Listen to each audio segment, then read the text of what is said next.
estragos en el cuerpo del paciente, diseminándose y afectando otros órganos como el corazón, el hígado, los riñones. Entonces el paciente muere por falla renal.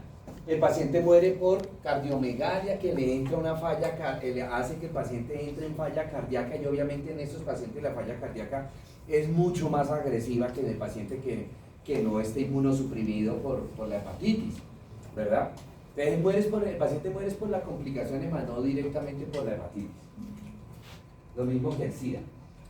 Bueno, ¿cuáles son las manifestaciones clínicas? Ya les he hablado, pero quizás la tríada de cualquier hepatitis A, B, C, D o E es que el paciente tiene una tríada, que ya les he hablado de dos de los elementos, que es la tríada de coluria, ictericia, coluria, coria. Ictericia, ya dijimos que era el color amarillo, empieza en las conjuntivas, en las mucosas, se irradia esclera y finalmente en piel. Coluria, orina color Coca-Cola debido a la eliminación de urobilinógeno a través de la orina. Acolia, materia fecal sin color. El color de la materia fecal de estos pacientes es color arcilla, o sea, es como un blanquecino, grisoso, o sea, no tiene color la materia fecal, no se puede definir ahí el color, ¿sí? Bueno, ahí tenemos la ictericia, se está viendo en escleras, ¿cierto? En las hepatitis crónicas, entonces, complicaciones, la ascitis, que es acúmulo de agua a nivel de la cavidad abdominal, acúmulo de agua en la cavidad abdominal, ¿sí? Pero eso, ¿qué me está indicando ya? Primero, que el paciente ya está cerca de ser una insuficiencia hepática. Segundo, que el riñón ya está funcionando mal, no está filtrando. Entonces el paciente ya muy seguramente tiene una complicación a nivel renal, que puede ser una falla renal, una glomerulonefritis, una glomerulosclerosis. ¿Puede haber hepatomegalia? Claro, puede, no hay. Hay hepatomegalia desde el principio, incluyendo la hepatitis A. Tienen hepatomegalia. De hecho, uno diagnostica la hepatitis normal, digamos, por la ictericia y la hepatomegalia, la hepatosplenomegalia, ¿sí? Porque el paciente a veces se le crece el vaso, pero además puede haber solo hepatomegalia con hepatalgia, o sea, con dolor. Con dolor. Entonces uno le toca el hipocondrio derecho. No solamente uno palpa el borde inferior del hígado, sino que le duele a la palpación. Hepatalgia. Muy bien, diagnóstico, las pruebas bilirrubinas que les decía, transaminasas. Nosotros tenemos dos tipos de transaminasas, que es la GOT y la GPT.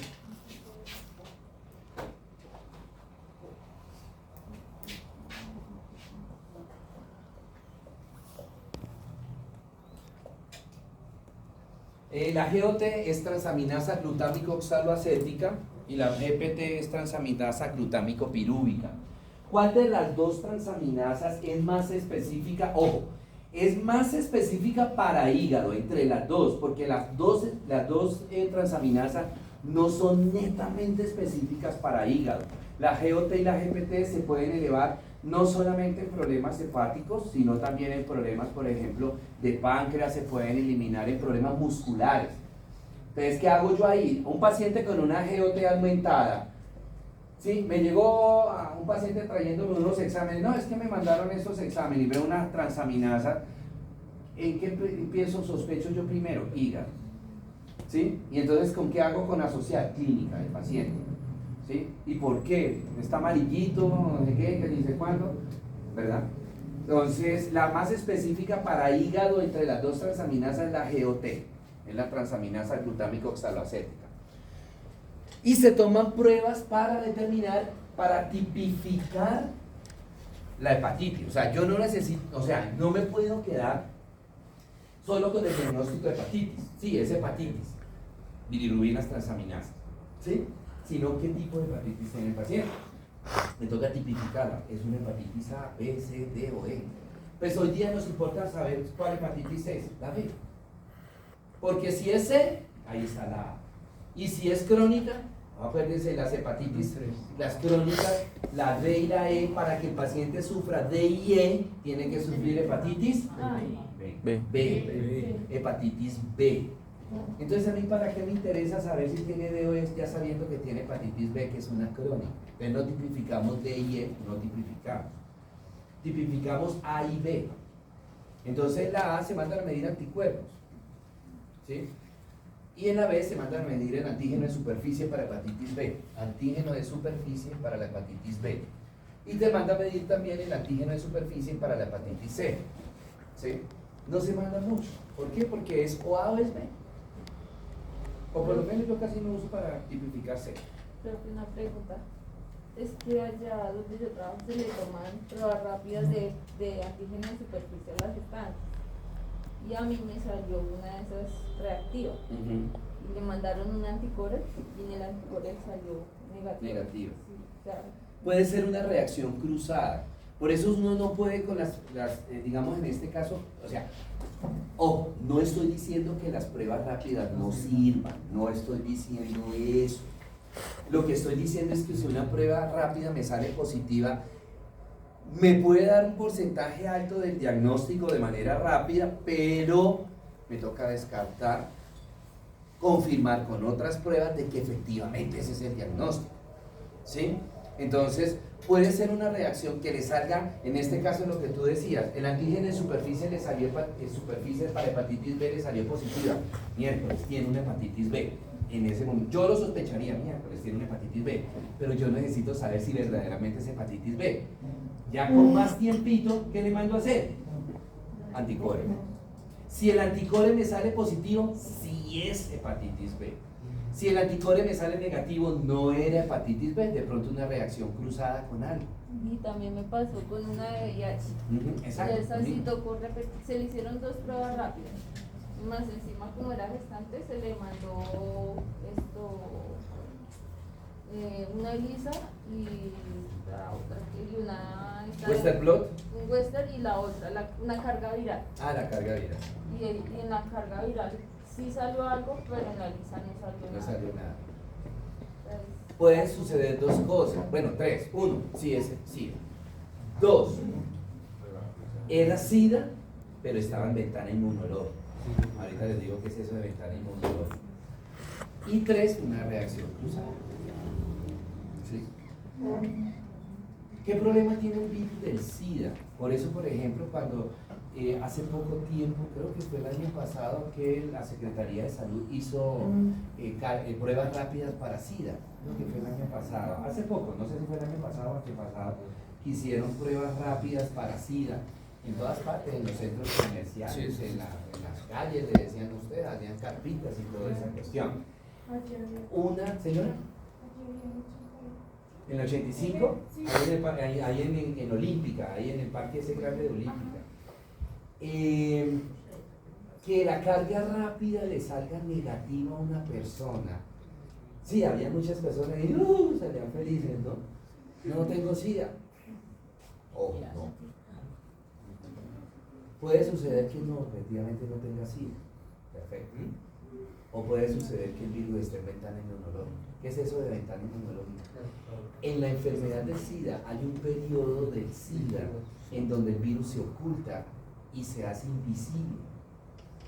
Y al tomarle las pruebas, inclusive el Western blot, el ELISA, carga rápida, no se evidencia, salen negativas las pruebas.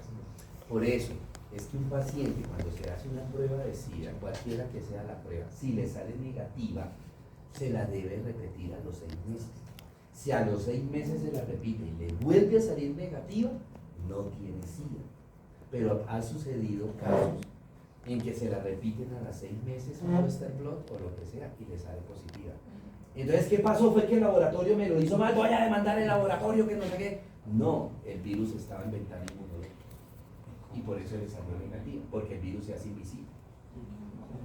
¿Cómo se esconde?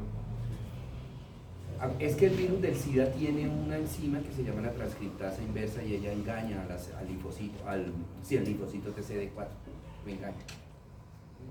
Y por eso no se detecta. Esa afectación que tienes proteína P24. La GP24 y la GP120, la GP120 y la GP24. La que primero se mide es la GP24 y la GP120 después. Si de pronto alcanzamos en un momento determinado, vemos lo decida que pues no, digamos que con todo el debido respeto, no es que no les interese a ustedes, desde el punto de vista radiológico no les interesa a ustedes, pero desde el punto de vista profesional, ¿por qué? Porque los accidentes laborales que podemos tener, los accidentes laborales, uno, y dos, no solamente nuestra vida personal, ¿no? Ustedes como andan con las hormonas alborotadas.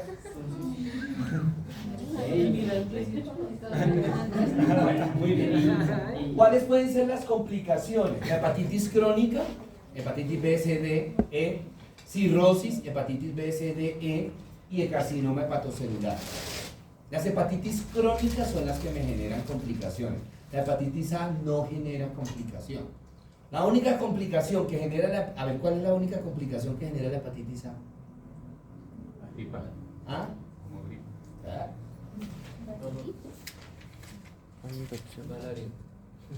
¿Cuál es la complicación que genera la hepatitis A?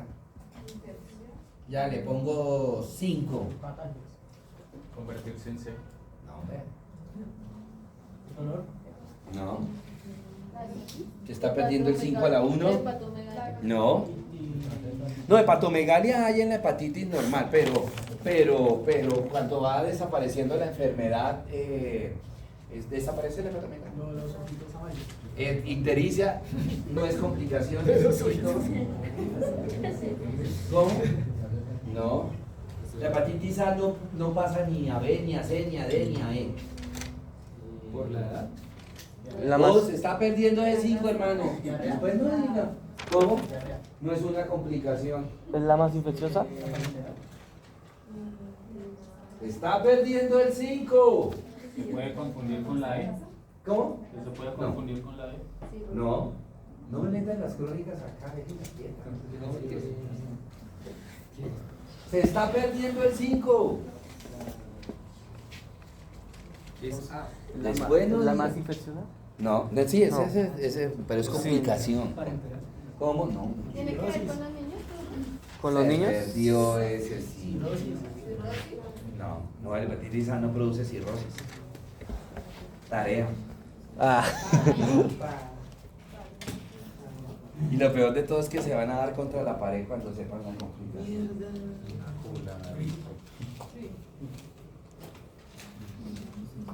Bueno, preguntas, dudas, inquietudes.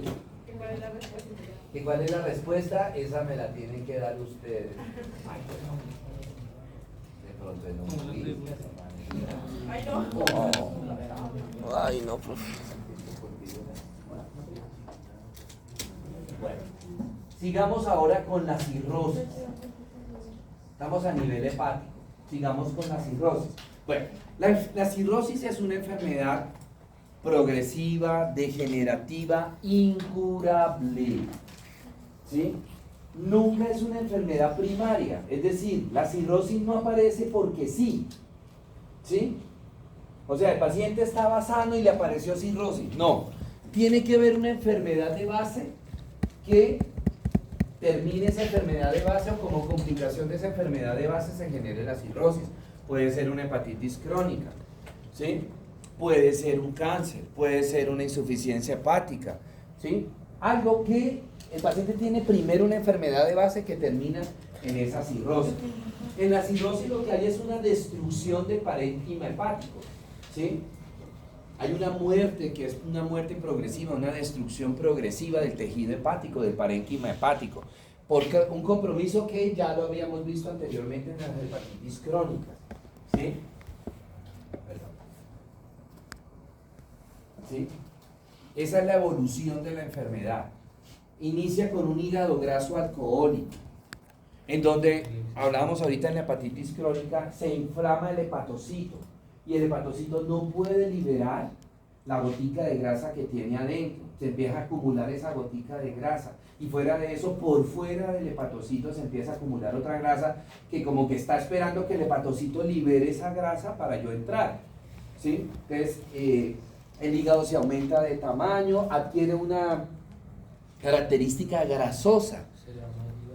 Hígado graso se llama, hígado graso. Adquiere una coloración amarillenta, ¿verdad? Luego continúa el ataque del proceso degenerativo, ¿sí? Y ese es un hígado graso. ¿Sí? Bueno, luego viene la hepatitis alcohólica propiamente dicho, cuando ya empieza a haber destrucción del tejido hepático y va a haber una migración alta de polimorfonucleares, o sea, de neutrófilos, de macrófagos, ¿sí?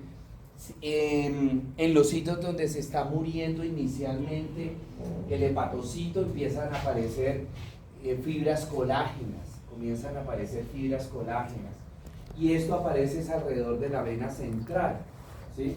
Que la vena central, pues resulta que el hepatocito visto es así, como, y aquí está el hepatocito, y entonces aquí al lado hay una arteria y una vena que se llaman la arteria y la vena central, que son los encargados ya de las últimas ramificaciones que me da esa arteria hepática para llevar los nutrientes al hígado, ¿sí? Y sacar esa gotica de grasa que el hígado metabolizó y sacarla por la sangre, ¿cierto? Entonces comienza ahí a depositarse las fibras colágenas alrededor principalmente de la vena central. ¿Qué pasa? Que después llega y estas fibras colágenas comprimen la vena y la cierran, ¿sí? Completamente la taponan, y es cuando empieza a morirse el hepatocito, se empieza a morir el tejido y ya no aparecen fibras colágenas, sino que aparece el tejido fibrótico, y es la tercera fase de la enfermedad, que es cuando ya está la hepatitis, la cirrosis propiamente dicho, y empiezan a aparecer esos chichones, el hígado adquiere una consistencia nodular y se disminuye de tamaño el hígado. Primero se distiende en la fase inicial de la enfermedad, se distiende, se produce hepatomegalia, y luego en la fase media de la enfermedad y en la fase tercera, principalmente en la fase tercera, por la muerte del tejido hepático comienza a irse disminuyendo el tamaño del hígado. Y esa es la fase 3 de la cirrosis alcohólica. Dentro de los síntomas, todos los síntomas que ustedes se quieren imaginar tiene esta enfermedad. ¿Por qué? Porque es el hígado el que está afectado. Y acuérdense que el hígado tiene muchísimas funciones: desintoxicar, formar cuerpos cetónicos, metabolizar las grasas, a nivel digestivo formar la bilis, ¿verdad? Metabolizar los fármacos, señor. ¿Se refiere a alcohólica, cualquier tipo de alcohol? Cualquier tipo de alcohol. Cualquier tipo de alcohol. Y eso es cuando es o digerible, o también puede ser cuando se, digamos, gases así. No, cuando es tomado. Okay. El alcohol es la principal causa de cirrosis, aunque existen otras causas, como la hepatitis crónica, ¿sí? Pero la principal causa de cirrosis es el alcohol, el alcoholismo, ¿sí? Entonces, todos los síntomas que ustedes se quieran imaginar. ¿Por qué? Porque la enfermedad es progresiva y una cirrosis termina como complicación en una insuficiencia hepática o termina en un cáncer también, igual que la hepatitis crónica, ¿sí? Bueno, el diagnóstico, igual que la hepatitis crónica, a través de las pruebas de funcionamiento hepático, pero quizás el diagnóstico más acertado es la ultrasonido, la eco, la ecografía. Es confirmatoria la ecografía, ¿verdad? Las complicaciones pueden aparecer varices esofágicas, se puede generar hipertensión portal, la encefalopatía hepática, ¿sí? Confusión mental, ascitis, sepsis, cáncer, insuficiencia renal, coma, muerte del paciente. La cirrosis en la fase inicial, es decir, en la fase de hepatitis, el hígado graso alcohólico, es reversible, ¿sí? Se puede detener la enfermedad, pero ya en la segunda fase ya es irreversible la enfermedad. Se puede estancar, sí, pero ya no se puede retroceder. Y en la tercera fase, la de la cirrosis propiamente dicho, la enfermedad es incurable, es irreversible y es progresiva. Ni con trasplante. Ah, bueno, ya con trasplante No, otro pues cuento. ya queda como nuevo. Ya es otro cuento. Con trasplante ya es otro. Sí, queda. Ya para seguir Ya bebiendo. Pero pues como nosotros acá somos tan proactivos Se para caga el otro día. ver ese Sí, momento, caso de que sí. Muchas enfermedades hepáticas, como les decía, una hepatitis crónica, un cáncer de hígado, la cirrosis, es el cáncer de hígado y la encefalopatía. Bueno, nosotros ya sabemos que es un cáncer. En la encefalopatía, o por qué es tan grave, porque es una complicación tan, digamos, tan incurable, se podría decir así, es porque hay acúmulo de amoníaco, de amoníaco en el cerebro. Son esos pacientes de esas complicaciones, tanto del cáncer como de la insuficiencia hepática, son esos pacientes que le dicen a las familias, llévenselo para la casa. Denle mucho cariño, denle de comer todo lo que quieran. Ay. ¿Por qué? Porque no hay nada que hacer. No hay manera de sacar, por ejemplo, en un cáncer hepático, el problema, dirían ahorita, no, pues sería un trasplante. Sí, pero es que el paciente tiene el oncogene en la sangre, entonces le ponemos un trasplante y le aparece ese trasplante, le aparece cáncer. Entonces, ¿para qué lo vamos a trasplantar? ¿Sí? ¿Cómo sacamos ese amoníaco del cerebro del paciente? No hay nada que hacer, es irreversible la enfermedad. Y el paciente va teniendo deterioros cognitivos, el paciente empieza, tiene trastornos de personalidad, se vuelven irritables, peleadores, después les da depresión, después están como bien, como orientados, conocen a las personas, después no reconocen a las personas, empiezan a caer en el estupor, o sea que es esa somnolencia, que el paciente quiere dormir como todo el día, ¿sí? Y después entran en coma. Sí, hay algunos que están acá que tienen como estupor, ¿no? Bueno, pasemos ahora a vesícula. Hablemos de colecistitis. Colecistitis es inflamación de la vesícula biliar. Esa colecistitis puede ser generada, la principal causa de colecistitis es la colelitiasis, o sea, cálculos dentro de la vesícula, ¿cierto? Esa es la principal causa de colecistitis. Algunos otros causales de colecistitis o sea, que no son tan frecuentes, por ejemplo, juega el alcoholismo, ¿sí?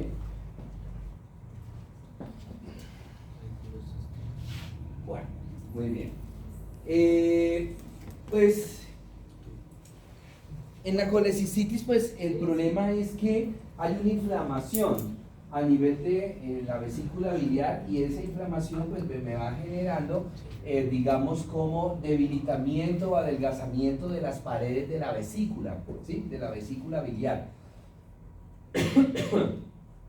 Con el peligro que en la medida que se vaya debilitando la pared, entonces se puede perforar. Se puede perforar y me genera pues las peritonitis, ¿no? Las manifestaciones clínicas, náuseas, vómitos, al principio se presentan síntomas como inespecíficos, náusea, vómito, un dolor abdominal difuso, pero no es un dolor abdominal fuerte, ¿sí?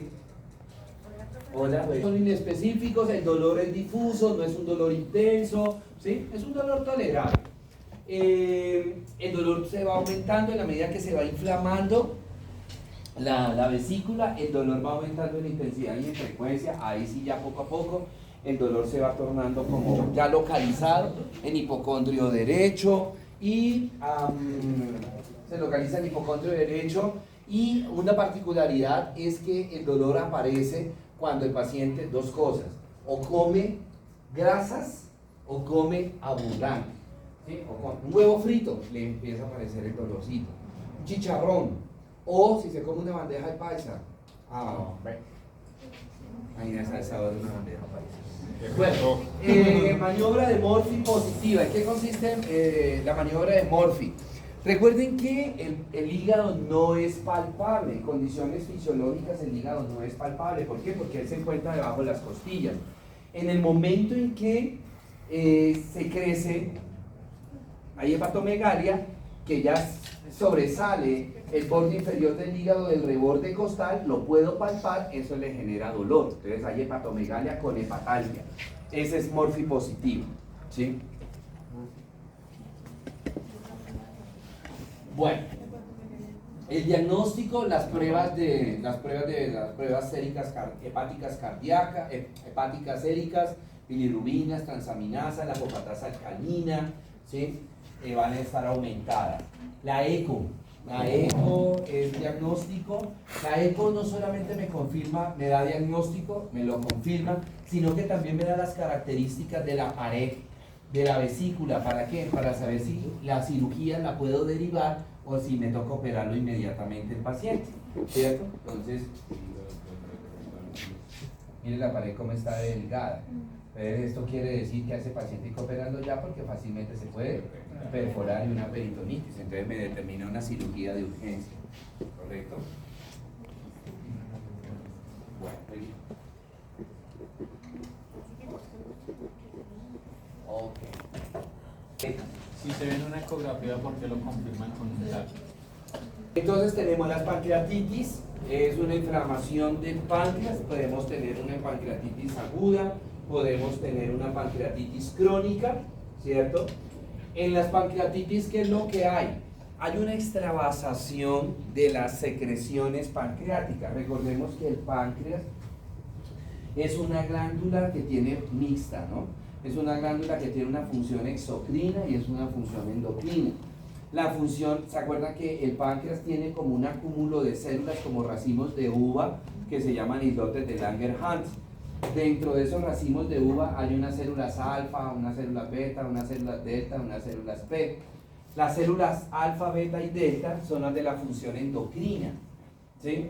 Que las células alfa producen el glucagón, las células beta insulina, las células delta somatostatina. Y las células P son las de la digestión, que producen el polipéptido pancreático. ¿Cómo está constituido ese polipéptido pancreático? Está constituido por varias secreciones de enzima, como la amilasa, la lipasa, la trixina, la quimiotrixina, la fosfatasa, las elastasas, todos ellos forman parte del polipéptido pancreático. En estos pacientes lo que hay precisamente es una extravasación de la secreción de todas esas enzimas que van a ir destruyendo el parénquima pancreático, ¿sí? ¿Cuáles pueden ser las causas? Principal causa de una pancreatitis, el alcoholismo, cálculos en la vesícula, la colelitiasis, los traumas abdominales. Quizás esas son las tres principales causas de pancreatitis, ¿sí? Ya el resto se presentan en menor frecuencia, como las paperas, la parotiditis, ascaris, que es un parásito, la hepatitis viral, hepatitis B, C, D, no la A, B, C, D. Y ya me estaba mirando para decirme. Bueno, señora. Una pregunta, ¿se puede relacionar con la gastritis también? Digamos, cuando se dispara la lipasa, ¿también se puede No, lo que sí puede suceder es que una gastritis se puede perforar hacia páncreas y me puede dar la pancreatitis. Las úlceras perforadas hacia páncreas. La última, úlcera péptica penetrante.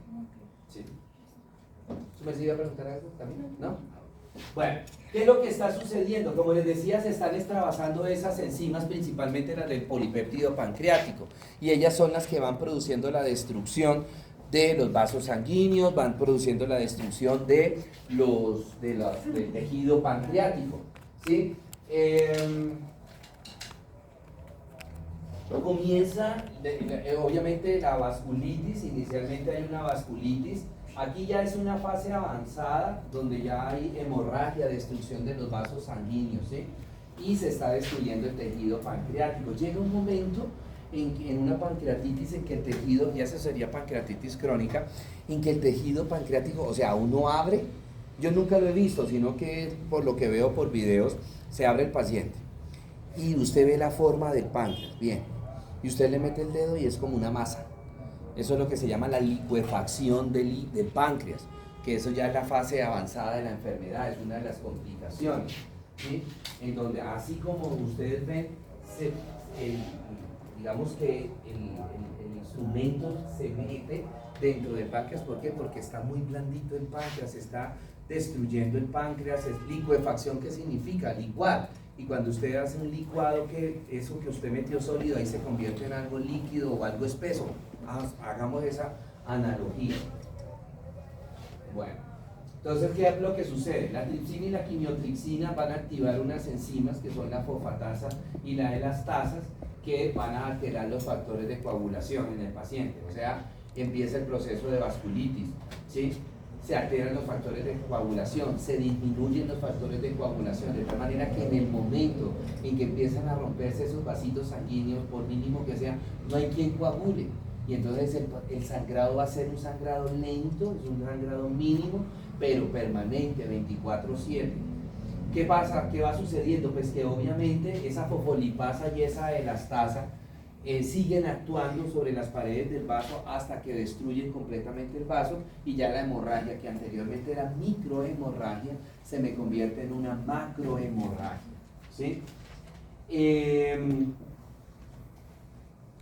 Bueno, la elastasa, entre las dos, la fosfolipasa y la elastasa, la que más contribuye a la destrucción del vaso es la elastasa, pero la fosfolipasa también. Menos que la elastasa, pero la elastasa es la que rompe el vaso, la que termina haciendo que esa hemorragia micro se convierta en macro hemorragia. Muy bien. Luego las fosfolipasas ya tienen más acciones a nivel del tejido pancreático, va a ir destruyendo las células del páncreas, las células esas que yo les decía, ¿sí? Células alfa, beta, delta, ¿verdad? La lipasa va destruyendo el tejido graso que está dentro del páncreas y por fuera del páncreas, contribuyéndome a la aparición de la necrosis del tejido pancreático. Y esa necrosis es lo que me lleva a esta complicación que es la licuefacción, ¿no? Esta es la necrosis, y si ustedes meten el dedo se les va uno, se le hunde el dedo, ¿sí? Porque está blandito, ya no hay tejido sólido. ¿Por qué? Porque ya las células están completamente muertas, necrosadas. ¿Quién mantiene la forma del páncreas así? Pues los vísceras que están alrededor, que el duodeno, que el colon transverso, que el vaso, que el estómago. Ellos evitan, por así decirlo, evitarían que esa masa se expanda, se riegue, ¿sí? ¿Por qué? Porque los otros vísceras van a mantener ahí la continuidad del tejido. Bueno, ¿cuáles serían las complicaciones? Pues la necrosis, la ruptura de los vasos, que me lleva a hemorragia, la necrosis y la licuefacción, que ya les expliqué qué es la parte de la licuefacción. Ahí se ve muy bien la hemorragia. En este páncreas, fíjense que lo único sano que hay es este pedacito de tejido, ¿no? El resto ya todo esto es licuefacción. Hay hemorragia y lo que les digo, para sacar, cuando están haciendo la pancreatectomía, para extraer ese tejido pancreático licuefacto, es un camello. ¿Por qué? Porque se puede quedar tejido por ahí y podría generar una peritonitis. Entonces toca hacer, prácticamente a estos pacientes hay que hacerle la parotomía ahí mismo, ¿sí? O sea, no hacen un corte pequeño, sino que hacen la pancreatectomía. Cuando ya por ecografía se evidencia que hay licuefacción, que hay necrosis, lo que hacen es una laparotomía exploratoria. ¿Por qué? Porque sabe el cirujano que muy probablemente se le puede quedar residuos de tejido pancreático que llevarían a ese paciente a una peritonitis. Entonces, antes de que eso suceda, mejor hacen la laparotomía. Entonces, sacan todo el tejido pancreático y luego hacen un lavado de cavidad abdominal y de vísceras. Y en ese lavado, pues al absorber el líquido, cualquier residuo de tejido pancreático que haya quedado, lo absorbe el aparato, ¿sí? Y lo cubren con antibiótico y toda esa cuestión. No alcanza, hago la aclaración, todavía no hay peritonitis, sino que se hace una laparotomía como si hubiese una peritonitis, pero ya saben cuál es el objetivo. Bueno. Características de un dolor, igual que en la vesícula, el dolor es bizarro, es inespecífico, el dolor es difuso. Hay algo que se me olvidó decir en el dolor de la vesícula, y es que el dolor de la vesícula tiene una particularidad de que se localiza en el hipocondrio derecho y se irradia a hombro derecho. ¿Alguien sabe por qué? ¿O gracias a quién? ¿A los ganglios? No. Sí, pero ¿de quién? Nervio. Frénico. ¿De quién? Del frénico. Del frénico. Entonces el frénico me lleva ese dolor al hombro derecho.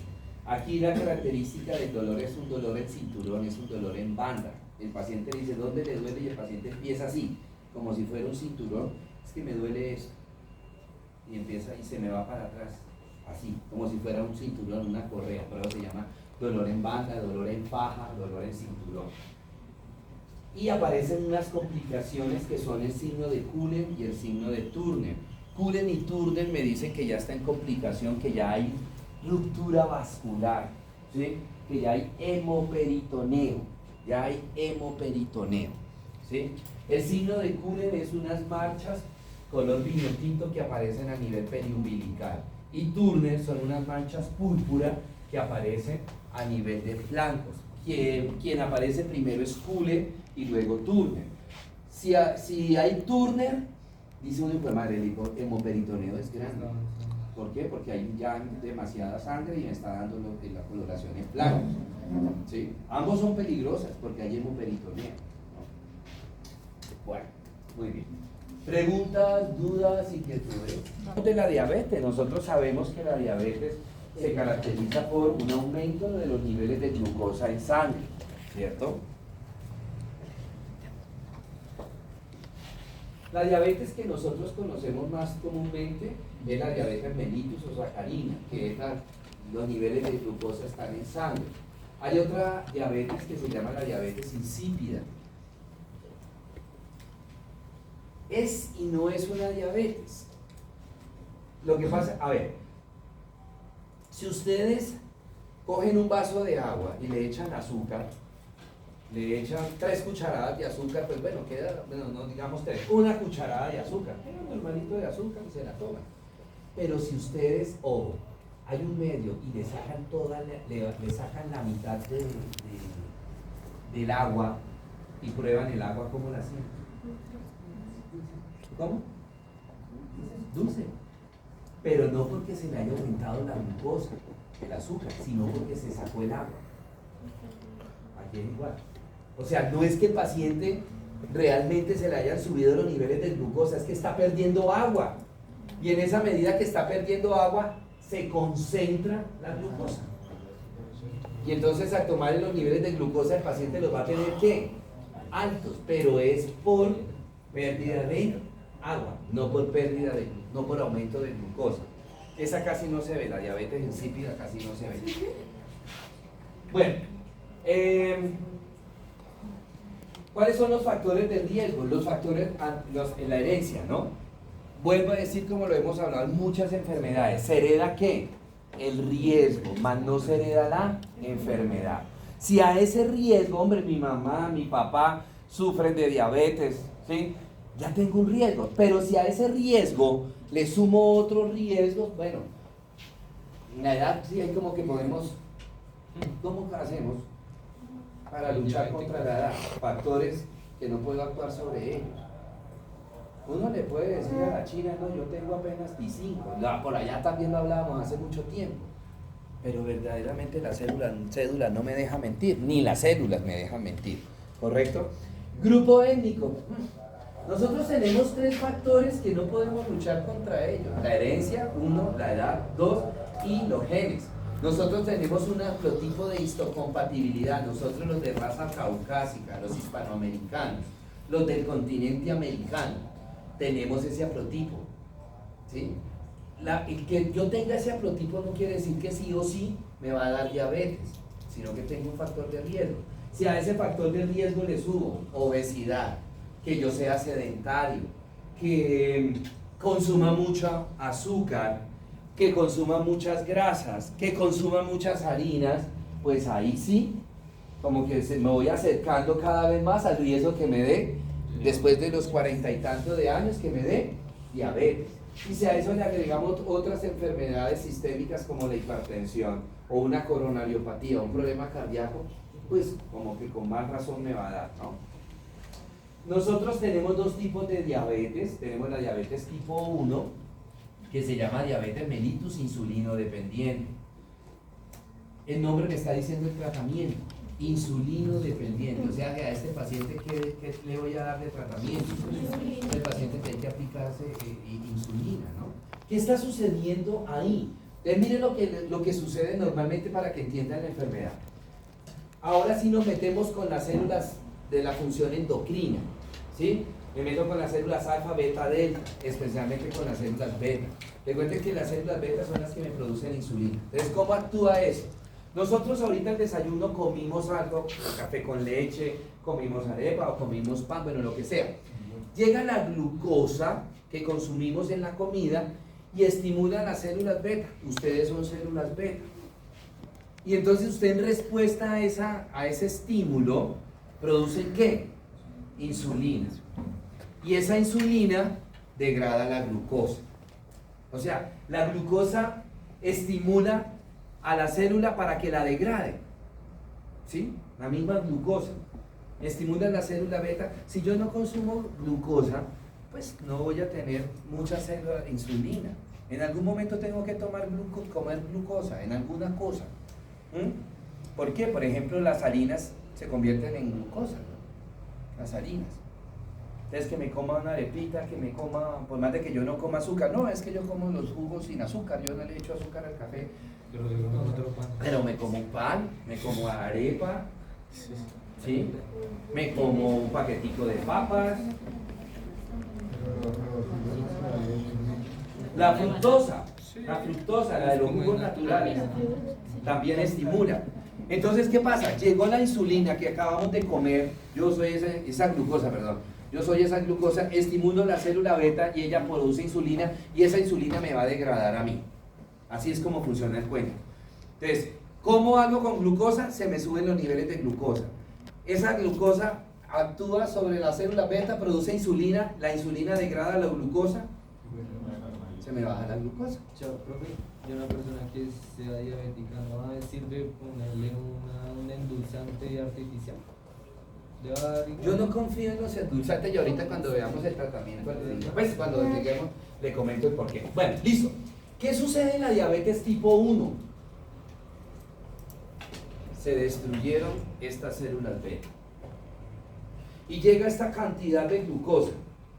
Anteriormente, que estaban todas las células betas buenas, llegábamos 100 moléculas de glucosa y ustedes, los 100 del salón, metabolizaban esa glucosa. Resulta que ahora unas células beta se murieron y me quedaron 30 células de células beta, y esas 30 células beta podrán destruir, metabolizar las 100 de insulina, de glucosa que llegaron. No, metabolizarán 30 y los otros 70, ¿qué va a pasar? Se van a ir acumulando, y eso es lo que da diabetes. Esa es la diabetes, ¿cierto? Que el páncreas, las células beta están destruidas y no producen la suficiente cantidad de insulina. Por tal razón, no se puede metabolizar toda la glucosa que el paciente consumió y se va acumulando esa glucosa. Señor, Cuando hay resistencia a la insulina. esa es la 2. No se me adelante. En la diabetes tipo 1 es la diabetes juvenil. Cuando a un joven como usted le da diabetes, obligatoriamente le tienen que dar esto. No quiero decir que a un paciente adulto mayor no le vaya a dar diabetes tipo 1, le da, también le puede dar, ¿cierto? Pero la característica del nombre de la enfermedad es porque esta enfermedad, cuando le da a un joven, solamente le da de este tipo, ¿cierto? Pero yo tengo niños con cetoacidosis ya.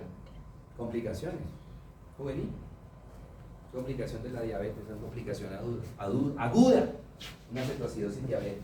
Profe, pero ¿por qué cuando no tiene resistencia a la insulina le dan tratamiento de aplicar Espere que insulina? lleguemos a la 2. Ahora sí llegamos a la 2. La 2 se llama diabetes mellitus no insulino dependiente. O sea, ¿al tratamiento le doy insulina? No. Le doy un medicamento que se llama hipoglicemiantes orales, que después en farmacología van a ver. ¿Qué es lo que está pasando en esto? No se mueren las células beta, ¿Qué se necesitaban para que ustedes, células beta, produjeran la insulina para que me metabolizara mi glucosa? ¿Qué se necesitaba? ¿Que yo qué? ¿Que yo llegara a qué? A la célula beta y la qué? La estimulara, oiga, despiértese, célula beta. ¿Sí? En los pacientes diabéticos tipo 2 llega la glucosa, célula beta, despiértese y no se despierta la célula beta. Por tal razón que no va a haber producción de qué? De insulina. Eso es resistencia a la célula. O sea, la célula beta es la célula beta es resistente al estímulo ¿de quién? De la glucosa, porque vuelvo a repetir, para que la célula beta produzca insulina, ¿quién tiene que llegar a estimularla? La glucosa. ¿Sí? Entonces, en estos casos, cuando llega la célula beta, cuando llega la glucosa, la célula beta se hace la pendeja y dice, no la conozco. No conozco, así como cuando pelean por el mismo nombre, ¿no? Cuando estaba bebé y Darío, el semestre pasado. ¿Sí? No la conozco. La célula beta dice, no conozco a eso. ¿Quién me está estimulando? No la conozco. Y como no la conozco, pues no voy a producir insulina. Y si no produzco insulina, ¿se metabolizará la glucosa? Entonces, ¿qué le van a pasar a los niveles de glucosa? Se van a ir acumulando y se van a ir aumentando. Ahora sí la respuesta. Digo la pregunta. La pregunta es que yo tuve resistencia a la insulina porque yo tengo ovario poliquístico y siempre me subieron ese peso. Me dieron metformina y por una semana me pusieron a aplicarme Insulina. insulina. Ok. Porque en ese caso sí se aplica la insulina. Porque, bueno, perdóname, voy a hacer esta pregunta. Ya viendo qué es lo que está pasando en la diabetes tipo 1 y tipo 2, entre comillas, porque nada de las dos es buena, si llegaran en este momento y le dijeran a la señorita Flores, usted sí o sí tiene que sufrir de diabetes, ¿cuál prefiere, la 1 o la 2? Bueno, usted ya tiene, pero no me metí en cuento. ¿La qué? No, la 1, ¿a quién es la 1? Todavía está dormida. ¿Por qué? Porque miren, ahí está una célula beta resistente a la glucosa. Las dos, marica. Ahora, no. En términos generales, ¿ustedes cuál de las dos ven que es la más grave de todas? ¿La 1 o la 2? La 1. ¿La qué? La 1. La 1, porque en la 1 hay destrucción de la célula beta. En la 2 no hay destrucción. Lo que pasa es que la célula beta está perezosa. Entonces, ¿qué tengo que hacer? A ese paciente que tiene resistencia, ¿sí? O mejor dicho, un paciente con diabetes tipo 2, yo tengo que evitar que le dé la tipo 1. ¿Cómo lo hago? O con hipoglicemiantes orales, o lo hago con la metformina, que no es tan potente, pero que hace la metformina, me potencializa la acción del fármaco, en este caso la insulina. ¿Por qué te dieron insulina? Para protegerte las células beta, que no se fueran a destruir. Sí, pero, o sea, a mí nunca me dijeron, solamente me dijeron, ¿tiene resistencia a la insulina? Porque a mí me hicieron, ¿cómo es que se llama esto? Carga para insulina. Sí. Y también me hacían la glucosa normal. Pero la que siempre me salía era insulina alta, que siempre era una pre como de 270 y la ¿La insulina o la glucosa? La insulina. ¿Insulina? Sí, claro. Y la otra era como de 300, 305. La glucosa. No, insulina. Porque a mí, o sea, lo que me dijeron fue insulina, ¿sí? Era resistente a la insulina. Sí, porque primero me dio hipoglicemia. Ujú. Y ya después comencé a subir mucho el ¿Qué pasa en un paciente hipoglicémico? Ahora, para que me entiendan más, entiendan por qué. ¿Qué pasa en un paciente hipoglicémico? Que la célula beta estaría produciendo más insulina de la normal. Pongámosle que comimos glucosa 50 gramos y se tiene que producir 40 de insulina. Resulta que en estos pacientes hipoglicémicos están produciendo 80. Entonces esa insulina no solamente está degradando la glucosa que yo me comí al desayuno, sino la que tengo acumulada en las células. Y por eso los niveles de glucosa en este paciente que le da la hipoglicemia. Ahora, ¿cuál es el peligro en un paciente hipoglicémico? Que eso es lo que no entiende el paciente hipoglicémico cuando va a la consulta, porque el paciente hipoglicémico hace este análisis. A mi vecino que es diabético le quitaron el azúcar, porque él tiene el azúcar alta. Yo que tengo el azúcar bajito, el médico me va a mandar a comer dulce. Bien, alístese crepes and waffles, alístense, sí, helados, postres, alístense, ¿qué? Entonces, ¿qué pasa? Si ese paciente sigue comiendo glucosa normal, pues la producción de insulina va a seguir siendo ¿qué? Y los niveles de glucosa van a seguir ¿qué? Por eso un paciente se desmaya cuando come algo con azúcar. Se comió un dulce, ¡pum! Le dio hipoglicemia. ¿Por qué? Porque ese dulce hizo que se le produjera demasiada insulina, más de lo normal, que le bajó los niveles de glucosa y por eso le dio la lipotimia. Por eso le dio la lipotimia. ¿Sí? Por eso es que el paciente hipoglicémico, la dieta es la misma que el paciente diabético. Y el paciente queda como... con la barba canosa, y el viejito ya debe sufrir como de Alzheimer y está equivocado. ¿Sí? ¿Qué pasa? Sí, el páncreas de ese paciente me va a responder produciendo demasiada insulina por el azúcar que comí, ¿cierto? Pero llegará un momento en que esas células betas, ¿qué? Se van a cansar. Pero entonces, ¿por qué él Calmación. Todavía no ha sonado la alarma, que ya veo que hay algunos que están alistando las maletas. Llega un momento en que las células beta se maman, se cansan de producir insulina. ¿Sí? Y entonces ese paciente que era hipoglicémico ahora ya no va a producir insulina, se va a destruir la célula beta. Entonces cuando llega la glucosa, ¿habrá producción de insulina? Y entonces los niveles de glucosa, ¿qué le van a pasar? Y el paciente que era hipoglicémico se me va a convertir en ¿qué? Tipo. Por eso hay que proteger la célula beta. Ahora me pregunto. Ahora sí, su merced es ahora. Entonces, ¿por qué se le pone destroza cuando está En coma, cuando llegan con complicaciones, con los niveles de... Porque es que el lactato tiene glucosa. No, destroza. Pero digo Por la eso, la- Párele bolas, no le puedo colocar lactato porque el lactato tiene glucosa y el paciente viene con los niveles de glucosa ¿cómo? Alto, me toca dextrosa, el ejemplo que le hice ahorita, para diluir la glucosa. Tenemos el vaso, un vaso de agua, una cucharada de azúcar.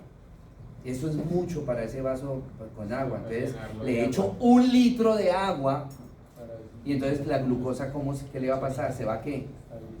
A diluir y los niveles de glucosa. Lo mismo que la diabetes insípida. Simplemente que acá le estoy echando agua para diluir. En la diabetes insípida se está perdiendo agua y entonces la glucosa se concentra y por eso aparecen los niveles altos.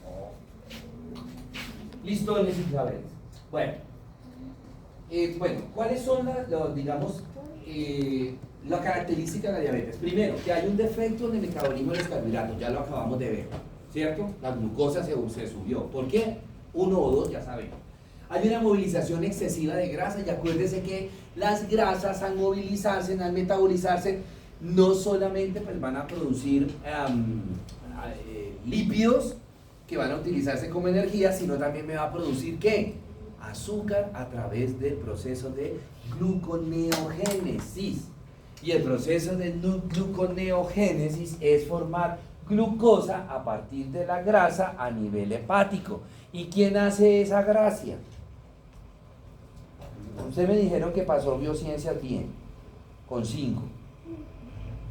¿Quién hace esa gracia de convertir la glucosa, sacar glucosa a partir de la grasa en el hígado? Ayúdenle. ¿Quién le dio biociencias a usted? La membrana se... No. ¿Quién le dio, Andrés? Bueno, luego viene el compromiso de los vasos sanguíneos y por último el compromiso de los nervios. Esto ya son complicaciones, son para complicaciones. Síntomas, quizás la característica más importante de la diabetes son estas 3 síntomas. La triada de las P: polidipsia, sed, polifagia, hambre, poliuria, orinadera. ¿Sí? Ya los otros síntomas son Y cuando hay amputación, ¿qué dicen que es por la diabetes? compromiso de acuerdo. ¿Por los mismos vasos? Por eso el paciente que se hace, tiene pie diabético, ¿de dónde salió el pie diabético? Por ejemplo, que el paciente se estaba, los cueritos o la uña encarnada. Él no siente dolor, sigue escarbando, se van comprometiendo los que, destruyendo los que, los vasos sanguíneos, hipoxia, anoxia, necrosis isquémica, amputación.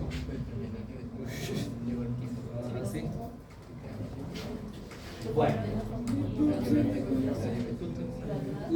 el diagnóstico, la prueba más reina es la glicemia basal en ayunas, pero tenemos otras pruebas como es la curva de tolerancia oral a la glucosa. Cuando tenemos sospecha, le mandamos al paciente la curva de tolerancia oral a la glucosa, pero la curva no solamente se hace en pacientes para diabetes, sino también hipoglicemia, porque hay unas hipoglicemias que se llaman las hipoglicemias reactivas.